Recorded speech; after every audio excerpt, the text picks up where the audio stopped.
The morning sun filtered through the kitchen curtains as Sarah wiped down the counter. For the third time, her hands moved in slow circles, but her mind was somewhere else entirely. 23 years old, college-educated, and completely terrified of the life stretching before her. "Sarah, honey, you've cleaned that spot already," her mother said gently from the doorway. Sarah looked up, her eyes glistening. "Mama, what if I'm making a mistake?" Her mother walked over and took the cloth from her hands. They sat down at the old wooden table, where Sarah had eaten breakfast every morning of her childhood. The same table where her father had led family devotions. The same table where she'd done her homework, cried over her first heartbreak, and announced her engagement 3 months ago. "Tell me what's in your heart," her mother said. Sarah's voice cracked. "I love Marcus. I really do. But everyone says marriage is so hard. Lisa from church just got divorced. The Hendersons are barely speaking to each other. Even Pastor Mike talks about how difficult marriage can be." She paused, twisting her engagement ring. "What if our love isn't enough?" Her mother smiled, a knowing look in her eyes. "Oh, sweetheart, love alone is never enough. That's the secret nobody tells you when you're young and starry-eyed." Sarah felt her stomach drop. "That's not helping, Mama." "Let me finish," her mother continued, reaching across to hold Sarah's hand. "Romantic love isn't enough. But God's love, a marriage built on Him, that's a different foundation entirely." She stood up and walked to the window. "Let me tell you a story. It's about a young woman who almost gave up on her marriage before it even started." "Who?" Sarah asked. "Me." Sarah's eyes widened. Her parents had the strongest marriage she knew. They'd been married for 32 years, and she'd never seen them seriously fight. Her mother sat back down. "2 weeks before my wedding to your father, I wanted to call it off." "What? Why?" "Because I was scared, just like you. I looked at all the broken marriages around me and thought, how can we be different? Your father was wonderful, but I knew that wouldn't be enough when times got hard. And I was right." She pulled out an old photo album from the shelf behind her. Flipping through the pages, she stopped at a picture of herself and Sarah's father on their wedding day. They looked so young, so hopeful. "My grandmother, your great-grandmother Ruth, saw me crying in my bedroom that day. She sat me down and said something I'll never forget. Marriage isn't about finding the perfect person. It's about 2 imperfect people building something perfect together, with God as the architect." Sarah leaned forward. "What did she mean?" "She told me that she and my grandfather had a secret. Every morning, before they even got out of bed, they would pray together. Just a simple prayer, thanking God for each other and asking Him to guide their day. They did this for 47 years, until the morning he passed away." Her mother's voice grew soft. "She said there were years when that prayer was the only thing holding them together. Years when they didn't like each other very much. When money was tight, when they lost a baby, when grandfather lost his job. But that prayer, that daily surrender to God, kept them anchored." "Did it work for you and Daddy?" Sarah asked. Her mother laughed. "Not at first. The first year of our marriage, we tried to do everything on our own. We thought we were strong enough, smart enough, mature enough. By month 6, we were barely talking. We fought about money, about whose family to visit for holidays, about how to load the dishwasher. I never knew that. Most people don't talk about the hard parts. We make marriage look easy from the outside, but inside, we were struggling. One night, after a particularly bad fight, your father slept on the couch. I lay in bed crying, wondering if we'd made a terrible mistake." She turned another page in the album, showing a picture from their first anniversary. "The next morning, I called my grandmother. She didn't give me sympathy or take my side. She asked me one question, 'Are you praying together?' I had to admit we weren't. We prayed alone. We went to church, but we never prayed as one." "What happened?" She challenged us to commit to 30 days. 30 days of praying together every morning and every night. No excuses. Your father thought it was silly at first, but he agreed." Her mother's eyes sparkled with tears. "Sarah, those 30 days changed everything. Not because our problems disappeared, but because we stopped trying to solve them alone. We brought God into our marriage in a real way, not just as a Sunday accessory." She described those first awkward mornings, kneeling beside the bed with her husband, not knowing what to say. How strange it felt to be vulnerable before God with another person listening. But slowly something shifted. When you pray with someone every day, really pray, you can't stay angry at them for long. You can't hold grudges when you're thanking God for them each morning. You can't plot revenge when you're asking God to bless them each night. Sarah wiped her eyes. It sounds so simple. Simple, yes. Easy, no. Her mother closed the album. There were days I didn't want to pray. Days when I was so angry at your father that the last thing I wanted to do was kneel beside him. But I did it anyway, and God honored that obedience.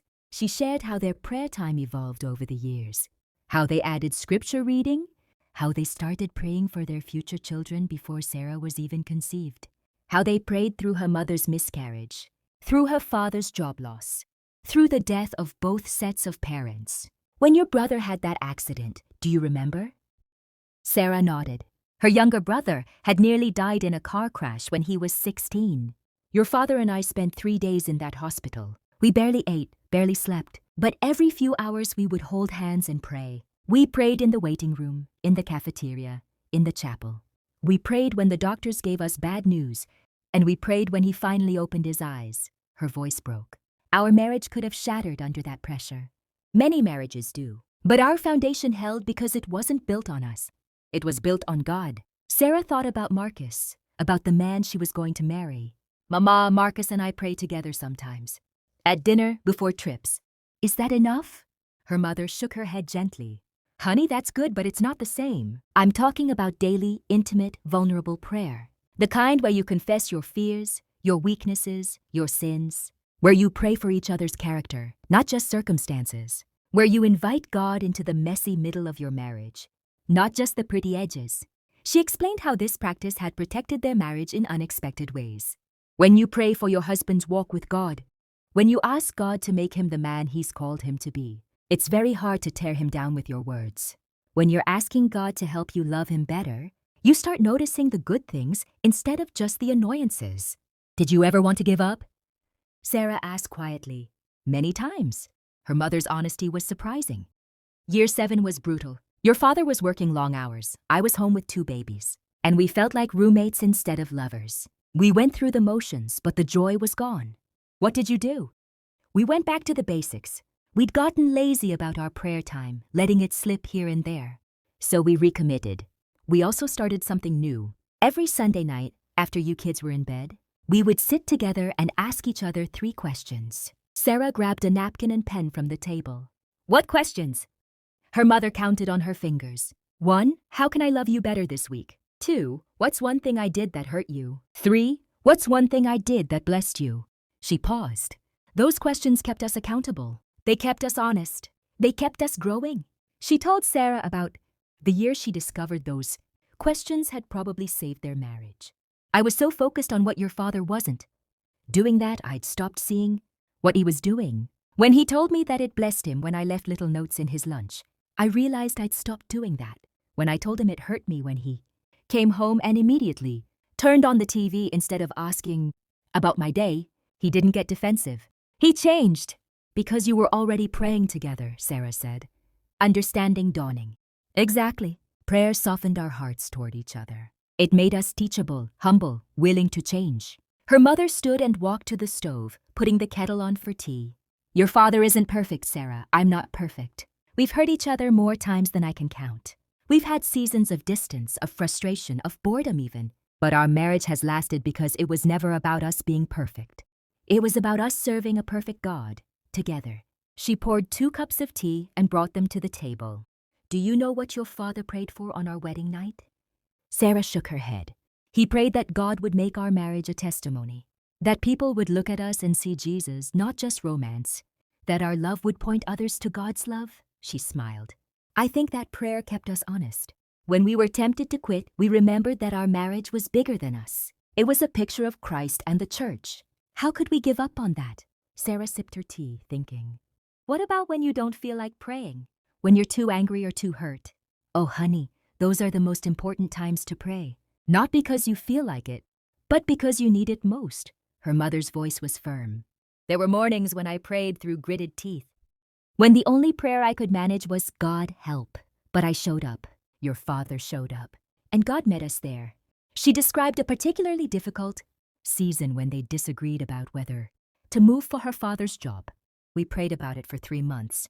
Every morning, every night, we asked God for wisdom, for unity, for clarity. We didn't always pray peacefully. Sometimes we cried. Sometimes we argued even while we prayed. But we kept bringing it to God together. What happened? God gave us peace about staying. But more than that, He showed us that the process of seeking Him together was transforming us. We learned to listen to each other better, to value each other's concerns, to trust that God was working even when we couldn't see it. Her mother reached across the table again. Sarah, I'm going to tell you the truth. Marriage is hard. There will be days when you wonder if you made a mistake. Days when Marcus annoys you. Days when you feel alone even though you're sleeping next to him. Days when you're tempted to look at other marriages and think, the grass is greener. Sarah felt tears building again. But if you build your marriage on God, if you make Him the foundation and not just a decoration, you'll make it. Not because you're strong, but because He is. Not because your love is perfect, but because His is. She pulled out a small box from her apron pocket. Inside was a worn index card. This is the prayer your great-grandmother taught me. Your father and I have prayed it almost every day for 32 years. I want to give it to you. Sarah took the card with trembling hands. The words were simple. Lord, make us one as you are one. Help us love each other as you love us. Build our marriage on your truth. Use us for your glory. Amen. Start here, her mother said. On your wedding night, before you do anything else, pray this prayer together. Then pray it the next morning. And the next, when you have your first fight, pray it. When you celebrate your first anniversary, pray it. When you bring babies home, pray it. When those babies leave home, pray it. Sarah clutched the card to her chest. What if we forget? You will forget sometimes. You'll get busy, tired, distracted. But don't let forgetting turn into quitting. When you realize you've missed a day or a week, just start again. God's mercies are new every morning. And so is your opportunity to build your marriage on Him. Her mother stood and pulled Sarah into a hug. Your love for Marcus is beautiful, honey, but it's not your foundation. God is your foundation. Romance will fade and return and fade again. Feelings will fluctuate. Life will throw things at you that you can't imagine right now. But if you're both anchored to God, if you're praying together, seeking Him together, growing together in faith, your marriage will not just survive, it will thrive. Sarah cried into her mother's shoulder, but these were different tears now. Not tears of fear, but of hope. One more thing, her mother said, pulling back to look Sarah in the eyes.